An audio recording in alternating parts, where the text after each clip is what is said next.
হুমকি দেয়, আল্লাহরেও হুমকি দেয়, রসুলকেও হুমকি দেয়, আমাদেরকেও হুমকি দেয়। তোমরা যারা আমার ওয়াজ শুনতে আসো নাই, কিয়ামত দিন তোমাদেরকে দেখে ছাড়বো।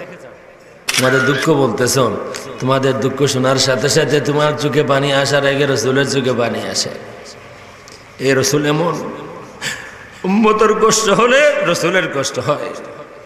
কিন্তু আল্লাহ রাব্বুল আলামিন মোহাব্বত উজাড় করে এমন ভাষায় মক্কা শহরের কসম খাইলেন, যদি কিছু প্রমাণ হয় তাইলে প্রমাণ হয় আল্লাহর হাবিব সাল্লাল্লাহু আলাইহি ওয়া আলিহি ওয়াসাল্লাম থেকে আর প্রিয় কোনো মাখলুক আল্লাহ দরবারে তার মতো নাই। আল নূর ইসলামিক টিভি, আহলে সুন্নাত ওয়াল জামাতের মুক্তির পথ। কুরআন শরীফের আয়াত থেকে কয়েকটি শব্দ তিলাওয়াত করেছি। আল্লাহর রাসূল সাল্লাল্লাহু আলাইহি ওয়া আলিহি ওয়াসাল্লাম সম্পর্কিত আয়াত। শুরুটা হলো ফাবিমা রাহমাতিম মিনাল্লাহি লিনতা লাহুম, আল্লাহর রহমতের কারণে মানুষের সাথে, আপনার উম্মতের সাথে, আল্লাহ আমার মখলুকের সাথে আপনার ব্যবহার কোমল হয়েছে, নরম হয়েছে। হে আমার হাবিব, আপনার ব্যবহার যে এত সুন্দর, আপনার মুখের ভাষা যে এত মধুর, মানুষের সাথে আপনার ব্যবহার যে এত দরদ মাখা, এটা আমি আল্লাহ রাব্বুল আলামিনের রহমতের কারণে হয়েছে। আল্লাহর হাবিব সাল্লাল্লাহু আলাইহি ওয়া আলিহি ওয়াসাল্লামকে কেউ দেখতে এসেছেন, দূর থেকে নজর পড়েছে, এক নজরে মানুষ পাগল হয়ে গিয়েছে, এক নজরে মানুষ তার জীবন দিয়ে দিয়েছে। এত সুন্দর চেহারা, এত মধুর ব্যবহার, এত দরদ মাখা কণ্ঠ, এমন কোনো মানুষ মিথ্যাবাদী হতে পারে না। মানুষ তার জীবনের লালিত বিশ্বাস যা ছিল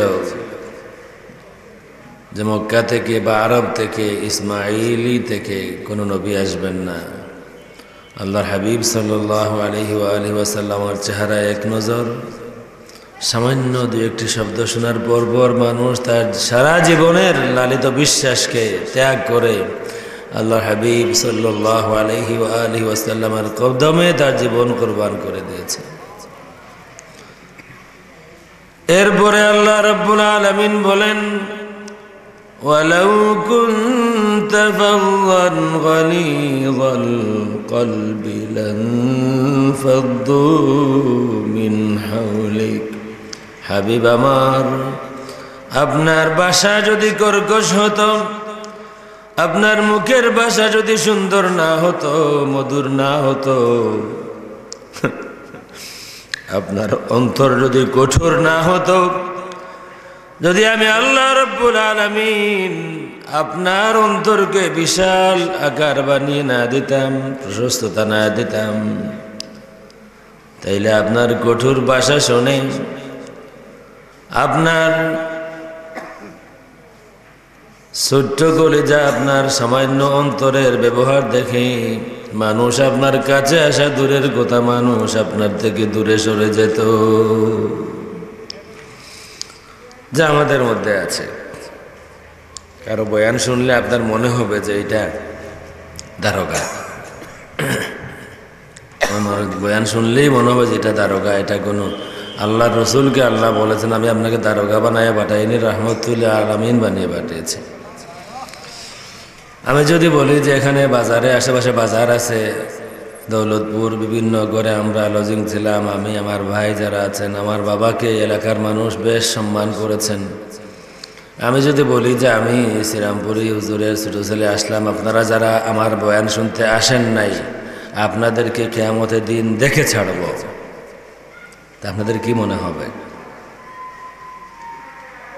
আপনাদের প্রথম মনে হবে যে এটার গিলু মাথায় নাই, অন্য কোথাও হইতে পারে, মাথায় নাই। দেখুন আল্লাহর হাবিবের, যাকে আল্লাহ রাব্বুল আলামিন রহমতুল আলামিন বানিয়ে পাঠিয়েছেন, যার প্রশংসায় ভরপুর কোরআন শরীফ। কিছু মানুষ মনে করেন কোরআন শরীফ মনে হয় রসুলের আইবের কিতাব, কিছু মানুষ মনে করেন কোরআন শরীফ মনে হয় রসুলের আইবের কিতাব। পুরো কোরআন শরীফ রসুলের তারিফের কিতাব। কোরআন শরীফের কোথাও রসুলের কোনো আইব নাই, যা আছে তারিফ আছে। আল্লাহ রাব্বুল আলামিন তার হাবিবকে বানাইলেন রাহমাতুল লিল আলামিন। আল্লাহ রাব্বুল আলামিন তার হাবিবের সিনা মুবারকের তারিফ করলেন, আলাম নাশরাহ লাকা সাদরাক। হাবিব আমার, আমি কি আপনার সিনা মুবারককে প্রশস্ত করে দেই নাই? আপনার সিনাকে আমি প্রশস্ত করে দিয়েছি। যার এত তারিফ কোরআন শরীফের। আল্লাহ রাব্বুল আলামিন তার হাবিবের পুরা জিন্দেগি নিয়ে কসম খান, লামরুকা ইন্নাহুম লাফি সাকরাতিহিম ইয়ামাহুন। শুধু আল্লাহর হাবিবের জিন্দেগি নয়, আল্লাহর হাবিবের মুখের হাসি, আল্লাহর হাবিবের চেহারার বিষণ্ণতা নিয়েও আল্লাহ রাব্বুল আলামিন কসম খেয়েছেন কোন কোন তাফসীর মতে। শুধু তাই না, যেই শহরে আল্লাহর হাবিবের জন্ম হয়েছে, আল্লাহ রাব্বুল আলামিন বড় মোহব্বতের ভাষায় বড় আকর্ষণীয় করে আল্লাহ রাব্বুল আলামিন সেই শহরের কসম খেয়েছেন।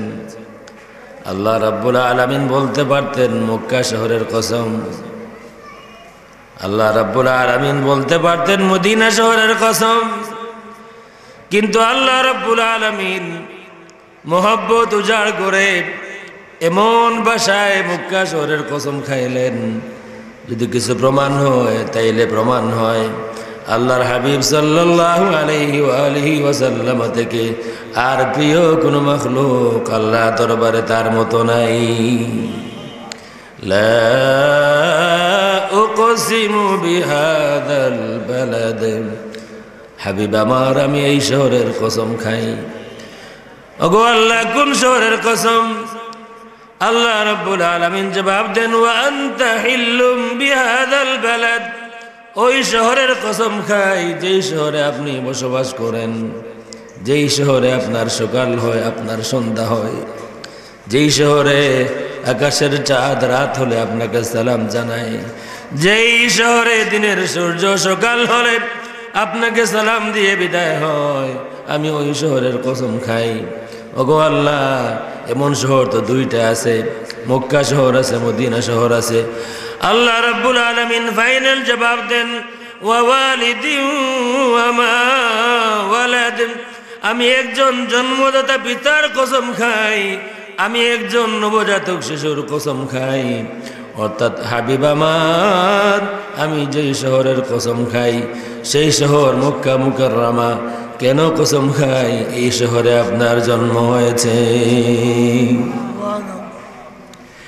এত তারিফ যার এই কিতাবে, আমি তো সামান্যই বললাম, কত তারিফ এই কিতাবে। ওয়াদ-দুহা ওয়াল-লাইলি ইযা সাজা মা ওয়াদ্দা'আকা রাব্বুকা ওয়া মা ক্বালা ওয়ালাল-আখিরাতু খায়রুল লাকা মিনাল উলা ولسوف يعطيك ربك فترضى। হাবিব আমার, অন্য কেউ চাইলে আমার কাছে মানুষ কি চায় বলতে হয়, আপনি আমার হাবিব, আপনার কি চাই বলতে হবে না। আমি আল্লাহ রাব্বুল আলামিন বলে দিলাম, তত সময় পর্যন্ত আপনাকে দেওয়া হবে যত সময় পর্যন্ত আপনি পুরাপুরি সন্তুষ্ট না হয়েছেন। আপনি কি চান সেটা বিষয় নয়, আমি যত কিছু দিতে চাই দিতেই থাকবো যত সময় আপনি সন্তুষ্ট না হয়েছেন। রসুল বলেন, জিবরিল তুমি সাক্ষী থাকো, আল্লাহ যেহেতু বলে দিয়েছেন আমি সন্তুষ্ট না হওয়া পর্যন্ত আল্লাহ দেওয়া বাদ দিবেন না, তাইলে তুমি মনে রাখবা কিয়ামতের দিন হবে আমার উম্মতের সর্বশেষ উম্মতকে মাফ না করা পর্যন্ত আমি সন্তুষ্ট হব না। আল্লাহর হাবিব বলেন, আল্লাহ রাব্বুল আলামিন আমাকে ইখতিয়ার দিলেন, হাবিব আমার, আমি জানি শয়নে স্বপনে আপনার একটি আরাধনা, আপনার উম্মতের মাফি আপনি চান। যখনই আমার দরবারে ফরিয়াদ করেন আপনার উম্মতের কথা বলেন, হাবিব আমার আপনাকে চয়েস দেয়া হলো, আপনার উম্মতের অর্ধেক উম্মত 50% উম্মত বিনা হিসাবে মাফ করে দেওয়া হবে, কোনো হিসাব নেওয়া হবে না। শুধু আপনি রিকগনাইজ করবেন, আপনি স্বীকার করবেন অমুক অমুক অমুক আমার উম্মত হাবিব আমার।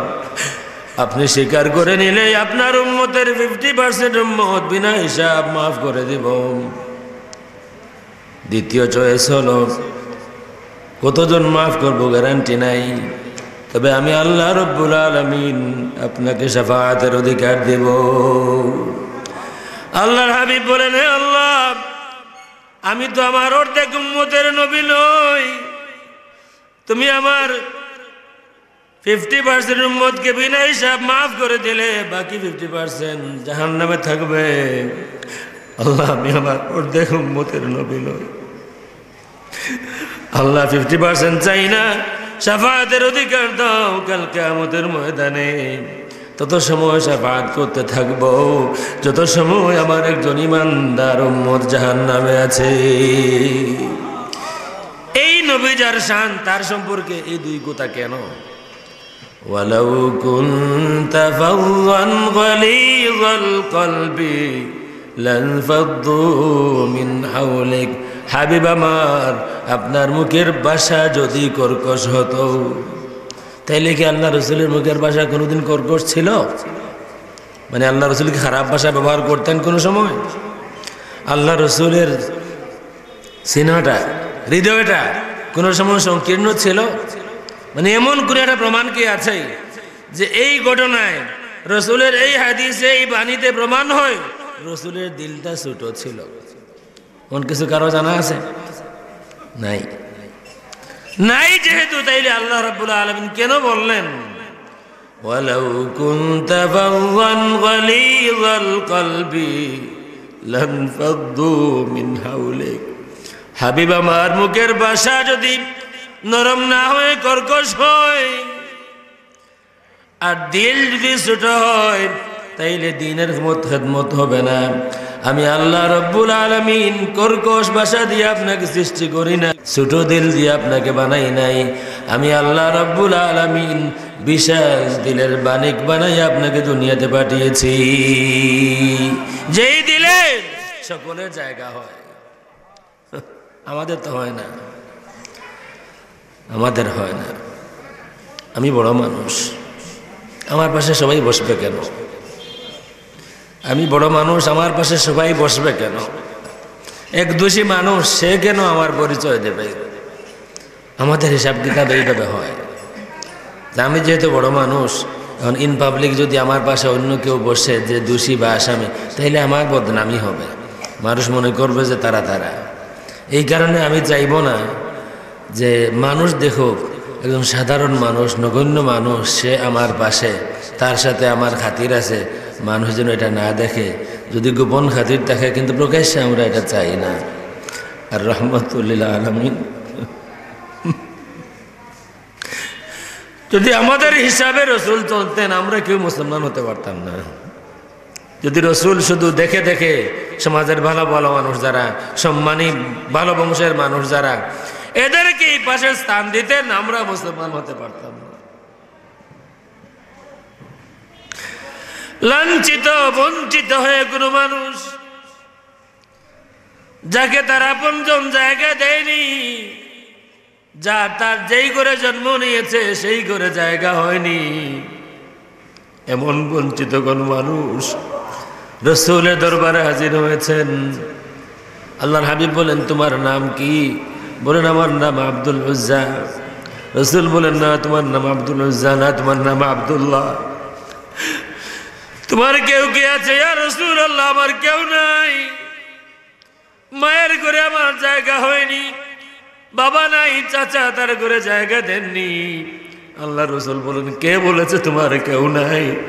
আমি মুহাম্মদুর রাসূলুল্লাহ তোমার আছি। আব্দুল্লাহ রে, তোমার যাওয়ার কোনো জায়গা নাই। আমার ঘরটাও এত বড় না, কিন্তু আমার ঘরের দরজায় যে পরিমাণ জায়গা আছে, আমি রহমতুল্লিল আলামিন এই জায়গায় তোমাকে দিয়ে দিলাম। কত লাঞ্ছিত বঞ্চিত মানুষ রসুলের দরবারে এসেছে। আপন করে নিয়েছেন, আমি তোমার তুমি আমার। এমন শান যার, তার সম্পর্কে আল্লাহ এই কথা কেন বলছেন? ওয়ালাউ কুনতা ফাযযান গালিযাল কলব, যদি আপনার মুখের ভাষা কর্কশ হয়, আর যদি আপনার হৃদয় ছোট হয়, কল্পটা ছোট হয়, কঠোর হৃদয়ের হয়, তাইলে আপনার দ্বারা দ্বীনের খেদমত হবে না, ইসলামের খেদমত হবে না। তার মানে হলো রসুলের মধ্যে এইগুলা ছিল না। দ্বীনের খেদমতের জন্য জরুরি হলো মুখের ভাষা সুন্দর হবে, নরম হবে, মধুমাখা হবে, আর অন্তরটা প্রশস্ত হবে, বড় হবে। কিন্তু আজকে এমন একটি সময় আমরা আছি, এমন একটি সময় রসুল দিনের পর দিন, রাতের পর রাত কষ্ট করে খাইয়া না খাইয়া, নিজের জন্য কোনো সল না করে তামাম জিন্দগির মেহনত ছিল আমার একটি উন্নত জাতি হবে, আমার উম্মত একটি উন্নত জাতি হিসেবে প্রতিষ্ঠিত হবে। উম্মাতুম মিন দুনিন নাস, রাসূলের স্বপ্ন ছিল এটা, উম্মাতুম মিন দুনিন নাস, আমার উম্মত অন্য উম্মতের মতো হবে না, আমার জাতি অন্য জাতির মতো হবে না, অন্য সব থেকে আলাদা হবে। রসুল কোনো দোষী মানুষকে তাড়াইয়া দেননি, কোনো দোষী মানুষকে রসুল দূরে সরিয়ে দেননি, বরং এক দোষী মানুষকে রসুলের মহত্ব দিয়া, রসুলের ভালোবাসা মহব্বত দিয়া, সুন্দর ব্যবহার দিয়া কাছে নিয়ে এসেছেন। দোষীকে দোষী বলতে নিষেধ করেছেন। বুখারীতে মশহুর হাদিস আছে, কিতাবুল হুদুদে, একজন নাম আব্দুল্লাহ, ওয়াকানা ইউলাকাবু হিমারান, তার লকব ছিল হিমার। ওয়াকানা ইউদহিকু রাসূলুল্লাহ, তিনি আল্লাহ রসুলকে হাসাইতেন, এটা ছিল তার খাস পরিচয়। আবু বকর সিদ্দিক রাদিয়াল্লাহু তাআলা আনহুর বিশেষ গুণ কি? আরহামু উম্মতি বি উম্মতি আবু বকর, আমার উম্মতের জন্য সবথেকে বেশি দরদি আমার উম্মতের মধ্যে আমার আবু বকর। ওয়া আশাদ্দুহুম ফি আমরিল্লাহি উমর, আর ওমরের গুণ হলো যে আল্লাহর আদেশ নিষেধ বাস্তবায়নের ব্যাপারে ওমর খুব কঠোর। উসমান, আশাদ্দুহুম হায়াআন উসমান, সব থেকে লজ্জাশীল, হায়া বেশি উসমানের। ওয়া আকদাহুম আলী, সব থেকে বেশি মানে জাস্টিস ডিপার্টমেন্টে, বিচার বিভাগে সব থেকে দক্ষ কাদি, জাস্টিস জজ আমার আলী। খালিদ বিন ওয়ালিদ সাইফুম মিন সুয়ুফিল্লাহ, এইভাবে বহু সাহাবী, বিলাল মুআজ্জিন রাসূলিল্লাহ, আনাস খাদিম রাসূলিল্লাহ, এক একজন সাহাবীর বিশেষ বিশেষ গুণ আছে, হাদিসে এগুলি আছে। কিন্তু এই সাহাবী নাম আব্দুল্লাহ, মদিনার বাইরে বাড়ি, এই সাহাবীর বিশেষ গুণ কানা ইউদহিকু রাসূলুল্লাহ, তিনি আল্লাহ রসুলকে হাসাতেন। বুখারীর হাদিস, রসুলকে হাসাতেন। কেউ একজন তাকে প্রশ্ন করেন যে তুমি যখনই আসো এমন আনকমন কিছু করো যাতে রসুলের মুখে হাসি ফুটে ওঠে। বলেন আসলে তো আমি এটাই চাই, আমি যখনই আসি আমি দেখি তোমাদের কেউ তোমাদের দুঃখ বলতেছ, তোমাদের দুঃখ শোনার সাথে সাথে তোমার চোখে পানি আসার আগে রসুলের চোখে পানি আসে। এই রসুল এমন, উম্মতের কষ্ট হলে রসুলের কষ্ট হয়। কোরআন শরীফের আয়াত এটা, লাকাদ জাআকুম রাসূলুম মিন আনফুসিকুম আজিজুন আলাইহি মা আনিতুম, তোমাদের কষ্ট হলে, তোমার কষ্ট অনুভব হলো কি হলো না সেটা বিষয় নয়, তোমাদের কষ্ট হলে সবার আগে রসুলের কষ্ট হয়। যেমন ছেলের কষ্ট হলে মায়ের মনে খবর হয়, ছেলে বিদেশে আছে, কোনো অসুখ হয়েছে, কোনো কষ্টের মধ্যে আছে, দুনিয়ার কারো খবর না হলেও মায়ের খবর হয়। উম্মত কোথাও লাঞ্ছিত বঞ্চিত হয়েছে, কোথাও মুসলিম হয়েছে, দুনিয়ার আর কারো খবর না হলেও মুহাম্মদুর রাসূলুল্লাহর খবর হয়, আমার একজন উম্মত কষ্টে আছে। উম্মত কোন অন্যায় করেছে, কোন দোষ করেছে, হয়তো সে এখনো বুঝেইনি যে দোষ হয়েছে, নাফরমানি হয়েছে, অথবা বুঝলেও এখনো তাওবা করেনি। রসুল বলে গিয়েছেন আমি চলে যাচ্ছি, আমি চলে গেলেও তোমাদের থেকে বিচ্ছিন্ন হব না, আমার কবরে তোমাদের আমল পৌঁছে দেওয়া হবে, তোমাদের ভালো আমল দেখলে হামিদুল্লাহ আলাইকুম, আমি সাথে সাথে আল্লাহ রাব্বুল আলামিনের শুকরিয়া আদায় করব। যদি তোমাদের মন্দ কোনো আমল আমার সামনে পেশ হয়, সাথে সাথে তোমাদের জন্য আমি আল্লাহ রাব্বুল আলামিনের দরবারে মাফ চাই নেব। রাআইতু মিন সাইয়্যিন ইস্তাগফারতুল্লাহ লাকুম। আমি বলেন যে আমি যখনই আসি তোমাদের নানান কাহিনী তোমরা রসুলকে শোনাও, রসুলের কষ্ট দেখি চেহারায়, এই কারণে আমি যখনই আসি এমন ভাবটা নিয়ে আসি যাতে করে রসুলের মুখে হাসি ফোটে। নানান কাহিনী ওনার আছে। একটা কাহিনী এমন আছে, একদিন নিয়ে আসেন বাজার থেকে মিষ্টি, ইয়া রাসূলুল্লাহ খুব ভালো মিষ্টি। আল্লাহ রসুল খাইলেন, ওনাকেও দিলেন, সাহাবায়ে কেরামকেও দিলেন। পরের সপ্তাহে একজন লোক সাথে নিয়ে আইসেন, ইয়া রাসূলুল্লাহ গত সপ্তাহে যে মিষ্টি আনছিলাম এই মিষ্টির মালিক দামটা দিয়ে দেন। তো রসুল বলতেছেন, সাহাবী তুমি হাদিয়া দাও নাই? বলতেছেন, ইয়া রাসূলুল্লাহ আমি গরিব মানুষ, হাদিয়া দিবার মন তো আছে কিন্তু আমি গরিব মানুষ, বাজারে গেছিলাম মিষ্টি দেখে আমার লোভ হয়েছে, আমার তৌফিক নাই, আপনার নামে নিয়ে আইছি, আপনি কিছু খাইছেন, আমিও খাইছি, আমার ভাইয়েরাও খাইছে, এখন দামটা দিয়া দেন। রসুল মুস্কি হাসলেন, একজন সাহাবীকে বললেন দাম দিয়া দাও। এই একটা কাহিনী বললাম, আরো বহু আছে। ওনার কাজটাই ছিল কানা ইউদহিকু রাসূলুল্লাহ। যদি এমন জীবনে এক ঘটনা হতো তাইলে এই লোক বাসত না, যে তিনি কানা শব্দ দিয়ে কানা ইউদহিকু রাসূলুল্লাহ, তিনি রসুলকে হাসাতেন। কোনো এক কারণে তাকে শাস্তি দেওয়া হচ্ছে, একবার, দুইবার, তিনবার শাস্তি দেওয়া হচ্ছে, শাস্তি চলছে। লাস্ট তৃতীয় বা চতুর্থবার, বুখারীর হাদিস কিতাবুল হুদুদে তৃতীয় বা চতুর্থবার ওনাকে শাস্তি দেওয়া হচ্ছে চলমান। এই সময় কেউ বলেন আল্লাহুম্মা লানহু, হে আল্লাহ তুমি তাকে লানত দাও। কেউ কিছু বললেন না, কেউ কিছু বললেন না, কিন্তু রসুলের বরদাস্ত হলো না। তিনি তো কোনো দোষ করেছিলেন, আমরা দোষী বলতেছি না, রসুলের কাছে তিনি কোনো দোষ করেছিলেন। কি দোষ সেটা আছে কিতাবের বলছে না, যে কারণে তার শাস্তি হচ্ছে। রসুল শাস্তি দিচ্ছেন, তাও প্রথমবার না, তৃতীয় বা চতুর্থবার। এই সময় একজন বললেন আল্লাহুম্মা লানহু, আল্লাহ তুমি লানত দাও। কেউ কিছু বললেন না, রসুলের বরদাস্ত হলো না। রসুল বললেন লা তালানুহু, আমার সাহাবীরা লানত দিও না, আমার সাহাবীকে আমি শাস্তি দিচ্ছি, তার মানে এই নয় তুমি লানত দিতে পারো, লানত দিও না।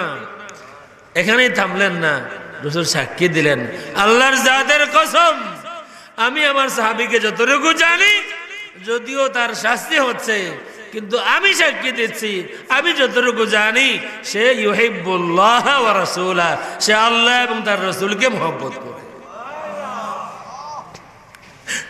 এই ছিল মানুষকে আপন করে নেয়ার পদ্ধতি রসুলের। চিঠি দিয়েছেন কাফেরদেরকে মদিনা শরীফ থেকে, রসুল দুজনকে পাঠান, অমুক বাগানে একজন মহিলা পাবে, তার চুলের খোপার ভিতরে চিঠি আছে, নিয়ে আসো। যায়া বাধ্য করে বের করে নিয়ে আসলেন, চিঠি খুলে এটা হাতিব ইবনে আবি বালতার। রসুল বলেন হাতিব এটা কি? হাতিব বলেন ইয়া রাসূলুল্লাহ কোনো ফয়সালা দেওয়ার আগে আমার দুইটা কথা আছে। ইয়া রাসূলুল্লাহ আমি মুনাফিক হইনি, আমি মুরতাদ হইনি, আমার মনে শুধু এই কথাটা এসেছিল যে আমার ভাই বাকি যারা এখানে আছেন তাদের পরিবারের, তাদের বংশের, ফ্যামিলির, খানদানের কেউ না কেউ মক্কাতে আছেন, সুতরাং তাদের পরিবার যারা আছে একটা আশ্রয়ে আছে। ইয়া রাসূলুল্লাহ আমার পরিবার আমি মক্কায় রেখে এসেছি, আমার পরিবারকে দেখার জন্য আমার বংশের আর কেউ সেখানে নাই, এই কারণে আমি মনে করেছিলাম যে তাদের সাথে মিনিমাম একটা সম্পর্ক যদি রাখি তাইলে আমার পরিবারকে জুলুম করবে না, এর থেকে বেশি কিছু না ইয়া রাসূলুল্লাহ। একজন বলেন ইয়া রাসূলুল্লাহ আমাকে অনুমতি দেন আমি তাকে তার গর্দান মারি। একজন বললেন, কারণটা তো বললাম ক্লিয়ার, রিপিট করতে চাই না। একজন বললেন ইয়া রাসূলুল্লাহ আমাকে অনুমতি দেন আমি তার গর্দান মারি। রসুল বললেন তুমি কি জানো, তুমি কি জানো, তুমি জানো না হাতিব আমার সাথে বদরে ছিল? তুমি জানো না আল্লাহ বলেছেন আহলে বদর সম্পর্কে ইমালু মা শিতুম ফাকাদ গফারতু লাকুম, আল্লাহ বলে দিয়েছেন বদরে যারা ছিল তাদের ব্যাপারে তোমাদের যা ইচ্ছা তা করতে পারো, আমি তোমাদের সব গুনাহ মাফ করে দিলাম। তাহলে রসুল কোন মানুষ বুখারীর হাদিসে দোষী সাব্যস্ত হওয়ার পরেও রসুল তাকে ত্যাগ করেন না, প্রয়োজন হলে শাস্তি দেন, কিন্তু কাফির বানায়া তাকে মুরতাদ ফতোয়া দিয়া কাতল করেন না, সে এখনো আমার। রাসূলের মিশন সুন্দর ব্যবহার দিয়া, সুন্দর আখলাক দিয়া, তোমার মধুর বয়ান দিয়া মানুষকে কাছে আনো, মানুষকে দূরে তাড়াইও না। বাশিরু ওয়ালা তুনাফিরু। আর আমাদের মধ্যে পক্ষ আছে, যা পারো মানুষকে সরাও। হুমকি দেয়, হুমকি দেয়, আল্লাহরেও হুমকি দেয়, রসুলকেও হুমকি দেয়, আমাদেরকেও হুমকি দেয়। তোমরা যারা আমার ওয়াজ শুনতে আসো নাই, কিয়ামত দিন তোমাদেরকে দেখে ছাড়বো। চিন্তা হওয়ার কাছে ইলাক ইলাক বেটা ইলে বেটিংতে মুড়া উড়ন লইবা যে বেটাই কি কোনো আনচন প্রিন্সিপালে যে তার বেটার ওয়াজ হোনাত না গেলে কিয়ামত দিন দেখিয়া ছাড়বো। তুমি যে দেখিয়া ছাড়তা তোমারে খেয়ে দেখতো, কিয়ামত দিন যে তাই না আমারে দেখিয়া ছাড়তা থানে খেয়ে দেখতো হোক কাছে। আর ওখানে আল্লাহর হুমকি দেরা হইরা যারা ডক্টর জাকির নায়েকের সাথে যারা বিরোধিতা করে, তাদেরকে যদি আল্লাহ ভেস্তে দিয়া দেন, তাইলে আল্লাহর সাথে ঝগড়া হবে। যা বলেন তো দেখি, আমরা আমার ভাই বড় ভাই মুহিব ভাই সাহেব, আমরা যেদিন সাহাব রেসিডি দিছিলাম রায়গড় ঢাকা দক্ষিণ, খাফন লইয়া আইও সাহেবে খুঁজলা খাফন লইয়া আই, তার মানে ইনো আমার তাই না ইনি খাফন দেওরা আটিয়া। যেদিন আমার সিট ওটাও মনে পড়ে, লম্বা মানুষ তাই তকলি আর তকবির দিয়া গেছে না আটিয়া সারা আমরা গেছি। এখন তান আমার এক লাখ লাগতে পারে না নেই, বাইয়ে বেয়ে লাগে না নেই, লাগে না লাগে না। এখন আপনি কইতা নেই যে আমার বাইরের লোকে যেগুলো লাগবো এগুলো যদি আল্লাহ বেহেশত দিলাও তোমারে দেখিয়ে ছাড়বো। এরা শুধু তাকফির আমরারে করে না, এরা তাকফিরে রসুলও কাফির হয়ে যায়নি, এরা তাকফিরে আল্লাহও মুশরিক হয়ে যায়নি। আমি কইলে দলিল দিয়া কইতাম পারো, আপনারা যদি সন্দেহ মনে করেন সন্দেহ হয়েছে মোল্লা মনে হইতে পারতাম, আমি হাসা হই আর দলিল দিয়া দেখাইয়া হইতাম পারবো। ও যে বেটায় কইল জাকির নায়েক একজন বালা মানুষ, একজন বক্তা, ইসলাম সম্পর্কে জানাজানি করছেন, ডাক্তার জানি না পশুর ডাক্তার না মানুষের ডাক্তার হইতে পারতাম না, তবে ডাক্তার তাই মানুষে এখন ডাক্তারও গেছে, মানুষ গিয়ে জিকাইন নানান মশলা তাই না ফতোয়া দেন দিতে দিতে এখন রসুলের কাছে মাংনা হারাম, রসুলের কাছে মাংনা হারাম, রসুলের কাছে সফা সাওয়া হারাম, ডাক্তার সাহেব ফতোয়া দেন। আর আপনার মানুষও হলা ইনো গ্যাস দেখে পশুর ডাক্তার হইতে আপনার মুরগ লইয়া দিতা নাই, কুত্তা লইয়া দিতা নাই, বিলাই লইয়া দিতা, গরু লইয়া দিতা, বা তুমি পশুর ডাক্তার আমার পশুর ট্রিটমেন্ট দাও। আর মানুষের হইলে মানুষ লইয়া গেলা, মানুষ ইতা বাদ দিয়া গিয়া হতা দিকেন তাই নো তান হলতা বাদ দিয়া হতা মাত মাতন। এখন কিবা আমরা লাগ লাগি গেছে, তুমি হুমকি দিতানি আল্লাহরে, লাগলো আমার লগে যেটা পারো আমারে করিলাও, হুমকি দাও তুমি আল্লাহরে যে আল্লাহ যদি তুমি ব্যস্ত দিবা এটারে তোমারে দেখিয়ে ছাড়বে। কলিমাত শিরিক, তারা স্পষ্ট দাবি কলিমাত শিরিক। আমরা যে লা ইলাহা ইল্লাল্লাহু মুহাম্মাদুর রাসূলুল্লাহ পড়ি, তারা স্পষ্ট দাবি হইল কলিমার মাঝে শিরিক আছে। আমি আরবার কই, আমি চাইলে নাম ধরে ধরে কইতাম পারমু কোন কোন শেখে আর কোন কোন রকেট হুজুরে কইছন, আমি আমার নাম ধরিয়া ভিডিও দেখাইয়া কইতাম পারমু কলিমাত শিরিক। হ্যাঁ রে হ্যাঁ, 1,500 বছর কেউ পাইল না কলিমাত শিরিক। আমরা বাংলাদেশে জন্ম লইয়া কোন মার ফুয়া আর কোন বাপর ফুয়া তাই পাইলিছন কলিমাত শিরিক। আমরা সাহেবে কইছিল এক ঘটনা, সন্ধ্যার সময় ঈদর চাঁদ দেখা দিত, এক বেটা বা বেটি শুনছুন কিবা এই ঘটনা সাহেবে হইতে যে লুঠা লইয়া গেছে তেরা বন খাম সারত, লুটা আছিল ফাটা, পানি ফুড়ি গেছে বেশিরভাগ, আর এর মাঝে চাঁদ দেখা গেছে। মানুষ আল্লাহ আল্লাহ হইরা বিচারায় ইস্তেঞ্জা করিয়া রুশে বাড়িয়া আইয়া দোয়া কররা, চাঁদ দেখিলিছেন দেখে দোয়া কররা, দোয়ারে মুখ ফুসিয়া আর হইরা ইয়া আল্লাহ এইবার না জানি কি পরিমাণ গজব নাজিল, ঈদর চাঁদ যে পরিমাণ দুর্গন্ধ হোক আছে, চাঁদ দুর্গন্ধ না তার নাকও দুর্গন্ধ। কলিমাত বলে শিরিক, যে কলিমা রসুলে পড়িলা, যে কলিমা 100 লক্ষ সাহাবায়ে কেরামে পড়িলা, যে কলিমা 100 লক্ষ আম্বিয়া কেরামে পড়িলা, এই কলিমা যদি শিরিক হয় তাইলে ইমানদার খেয়ে বাকি রইল, কেউ ঠিকতা নাই। রসুলের কলিমা পড়িছন আমি দেখাইতাম পারবো না, সাহাবায়ে কেরামে পড়িছন, বাকি রইবা খালি আল্লাহ। এইখানেও কিছু বেড়া লাগিয়ে দিব, কারণ হইল এই হাদিস আছে না নেই, আল্লাহর আরশের পিলারও লেখা লা ইলাহা ইল্লাল্লাহু মুহাম্মাদুর রাসূলুল্লাহ, হাদিস আছে না নেই? এই হাদিস সম্পর্কে ইমাম হাকিমে কইছেন সহিহ, ইমাম জাহাবি কইছেন মওদু', ইমাম ইবনুল জাওজিয়ে কইছেন সহিহ। তার মানে সহিহ হওয়ালা মানুষও আসন। ইবনে তাইমিয়া সাহেবও ইলা কোনো হাদিস রে তাইনো হাসান পর্যায়ে কইছেন। তা আল্লাহর আরশের পিলার কলিমা খেলে কে রাখলো? হেরা মুশরিক হইবা না নি? আমরার মসজিদও কলিমা লেখলে যদি আমরা মুশরিক হই, আমরার মসজিদর মেহরাবর এক সাইডে আল্লাহ এক সাইডে মোহাম্মদ লেখলে যদি আমরা মুশরিক হই, তাইলে আরশের পিলারে পিলারে যে লেখা লা ইলাহা ইল্লাল্লাহু মুহাম্মাদুর রাসূলুল্লাহ খে লেখছন, আল্লাহ লেখছন লেখাইছন, তাইলে আল্লাহ বাসবানি আল্লাহর উপরেও তো শিরকের ফতোয়া আইব। ব্যাপারটা হলো এমন তৌহিদর ফতোয়া দিল যেসব নবী হলোর ইমান গেল, আমরা তো গেল আমরা আর কিতা ঘটাইয়ার মজর। নবী হলোর ইমান টিকেন না, সাহাবি হলোরও টিকেন না, ফেরেশতা হলোরও টিকেন না, আল্লাহ লইয়াও এখন বেজাল। একবারটাই হয়েছিল তারার মাঝে গিয়ে হয়েছে যে হাদিস লইয়া খুব বেজাল, কোরআন শরীফ লইয়াও কিছু বেজাল আছে। দরবেশ তা তোর খাওয়া দেখতো না, দরবেশ একজন আছো না, বাংলাদেশে এক পিছু আছেন দরবেশ, দরবেশে হইছেন কোরআন শরীফ লইয়াও কিছু বেজাল আছে, মানে কোরআন শরীফও কিছু বেজাল আছে, বেশি নাই। হাদিস শরীফও বেশি বেজাল, কোরআন শরীফও কিছু বেজাল আছে।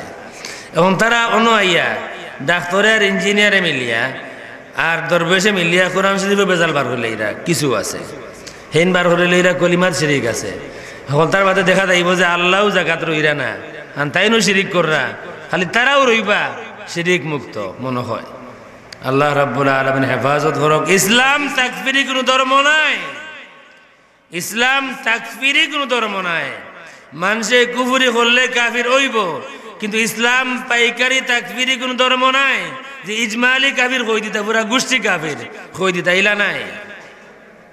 বরং ইসলাম হইল আল্লাহ রাসূলে ফরমাইছেন বুখারীর হাদিস, আপনি কেউরে কাফির কইলা যদি হে কাফির না হয় তাইলে তাইলে আপনি কাফির। রসুলের ফতোয়া কেন?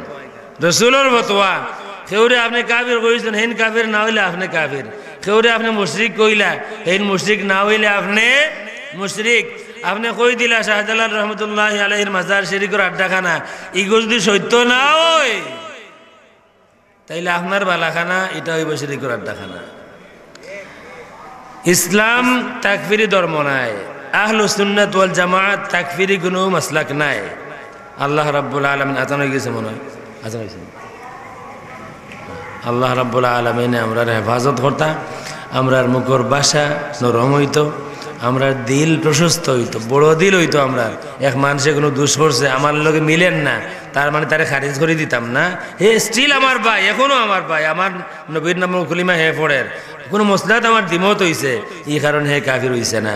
ইটা যেটাই করুন এরা তাকফিরি হওয়া হয়। আর আল্লাহ রসুল সাল্লাল্লাহু আলাইহি ওয়া আলিহি ওয়াসাল্লামের ফতোয়া মতো এরা গুমরাহ, এরা বাতিল বাতিল বাতিল, এরা হকপন্থীরাই বাসিয়াত এখন যান। আসসালামু আলাইকুম ওয়া রাহমাতুল্লাহি ওয়া বারাকাতুহু। মাদ্রাসার লাগি কালেকশনের কথা হয়েছেন, আজান হয়ে গেছে। না নামাজ বলতেন আমি যাইতাম আর মুফিক বারা মাইক বন্ধ করে দিই, বারা মাইক বন্ধ আছে। আপনারা এখন বারোই না দেন, এখন বারা মাইক বন্ধ, লেখো বারা দিতা না, সব ভিতরে থাকতা। আর মাদ্রাসার লাগি কিছু হলে শরীক হইতা, আল্লাহ রাব্বুল আলামিন আপনারা তৌফিক দিতা। মাদ্রাসার কিছু কাম কাজ আছে না নি, ফাজিল আছে কামিলও হইতো, ফাজিল আছে কামিলও হইতো ইনশাআল্লাহ, হোকা ইনশাআল্লাহ।